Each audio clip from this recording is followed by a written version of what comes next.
Stevie Ray Vaughan was an influence of yours. Yeah. And you had an excellent opportunity to, speaking of your heroes, go out with Double Trouble. Mm-hmm. How was that? Well, for a guy like me, I mean, obviously, if you could think of whoever your biggest influence is musically, you know, you always kind of like, when I was playing at home and playing along with his records and stuff, you kind of pretend like you're that guy, you know? And to be able to go out and play and record with as well, the guys from Stevie Ray Vaughan's band, with me playing all the guitar parts and also doing my own music, it just doesn't get any better than that. And also, you know, they were like my band before I had a band, because all I did was like play to their music and, you know, other guys' music. But it was like they were my pretend band. And so my style of playing is naturally adapted to their style of playing. So it was really amazing to play with them for the first time, because there was like, there wasn't a whole lot of like working anything out that was necessary. It was like, it was just very natural for all of us. And Chris Layton actually is our full-time drummer in the band right now. Tommy is, you know, chosen to stay home and not tour as much. But Chris, man, he's, as far as, there's no better rhythm section for the kind of music that I'm doing, in my opinion, than those guys.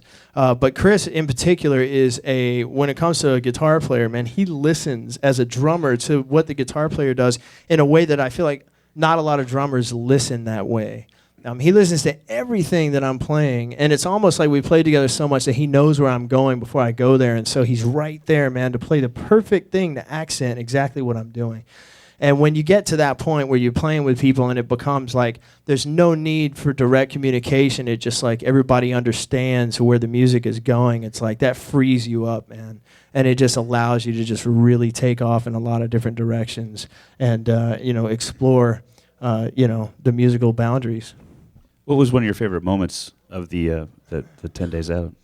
Well, the moment with Etta Baker that I previously mentioned was very profound. I mean, she reminded me a lot of my grandmother. So after we left, I made sure to send her like a big bouquet of flowers and everything, because she really touched me on a personal level. Another person who touched me on a very personal level on that project was Hubert Sumlin, the guitar player from Howlin' Wolf's band. He's become like I have all these adopted fathers now in the music industry. B.B. King is one, and Willie Nelson is one of them, and Hubert Sumlin, you know, he calls me son. My name's not Kenny, it's son, you know. And playing with those guys, man, because when I was a kid, dude, I used to, Saturday mornings, I'd wake up early, and my dad would still be sleeping, but I'd go out in the living room, and I'd pull out the record collection or the CDs or tapes or whatever, and I'd have like Muddy Waters and Howlin' Wolf going, and I'd put the headphones on so that I wouldn't disturb anybody, and I'd just be jamming out to all that stuff. And so there's an album called Muddy Waters that Muddy Waters did called Hard Again that was recorded in 1977, the year I was born, and Johnny Winter played on it, produced it. I think it's one of the greatest blues albums of all time.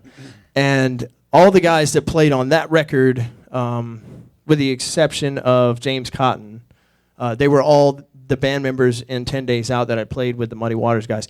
And that was amazing, dude. Because then I was like, I got to be Johnny Winter, you know. I was like, I was the guy instead of Johnny Winter that was playing those parts. And the same with Hubert. So anyways, to play with the Muddy Waters band, to play with the Howlin' Wolf band, definitely was one of the biggest highlights of that experience for me.